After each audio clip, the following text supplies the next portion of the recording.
চর্যাপদের কবিদের দ্রোহ থেকে কৈবর্তের বিদ্রোহ, ফকির বিদ্রোহ থেকে ফরায়েজি আন্দোলন, বাঁশের কেল্লাতে রুখে দাঁড়ানো বীর তিতুমির, চট্টগ্রামের সেনাপতি সূর্য সেন, প্রীতিলতা, সকলের সাহসী একত্রিত উচ্চ বর্ণের তুলনা করে যাওয়া, অবশেষে বোরকা পরে পালিয়ে যাওয়া এক আদু ভাই, তিনি তার খলনায়কত্ব জাহির করতে এখন আসছেন স্টেজে।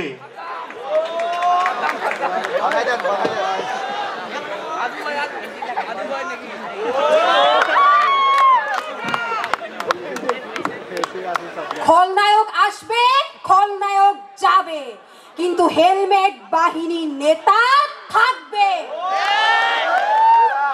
হেলমেট বাহিনীর জন্ম এই রাজপথে, রাজপথের রাজা হেলমেট বাহিনী। এজন্যই জুলাই আন্দোলনে রাজপথেই তাণ্ডব করেছিল আমার হেলমেট বাহিনী। 18 থেকে 24 এহেন অপকর্ম নেই যাতে আমার হেলমেট বাহিনী অগ্রগামী ছিল না। আপার গদি টিকিয়ে রাখার জন্য সব ধরনের অপকর্ম করেছে আমার হেলমেট বাহিনী আমার নেতৃত্বে।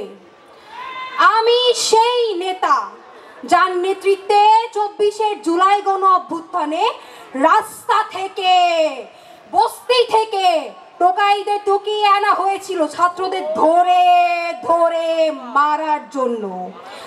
আমি সেই নেতা যে শিক্ষা, শান্তি, প্রগতির নামে হেলমেট বাহিনীর হাতে তুলে দিয়েছি হেলমেট, স্ট্যাম্প, বন্দুক। আমি অনেক অধ্যবসায়ী ছিলাম, অনেকে এই জন্য টিটকিরি করে বলতো আদু ভাই। এই সব আদু ভাই মার্কা কথা আমি গায়ে লাগাতাম না, আমি আমার অধ্যবসায় কন্টিনিউ করে গেছি। সহমত ভাই। এরপর আসলো আন্দোলন। আন্দোলনে টোকাইদের প্যাকেটে প্যাকেটে বিরিয়ানি কে সাপ্লাই দিয়েছে? আমি সাপ্লাই দিয়েছি।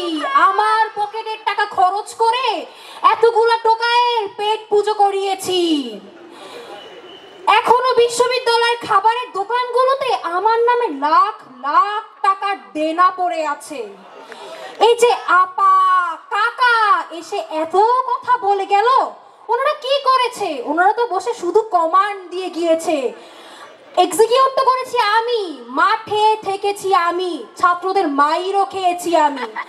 তারপর 7 মিনিটে ব্যাগপত্র গুছিয়ে পালিয়েও গিয়েছি আমি।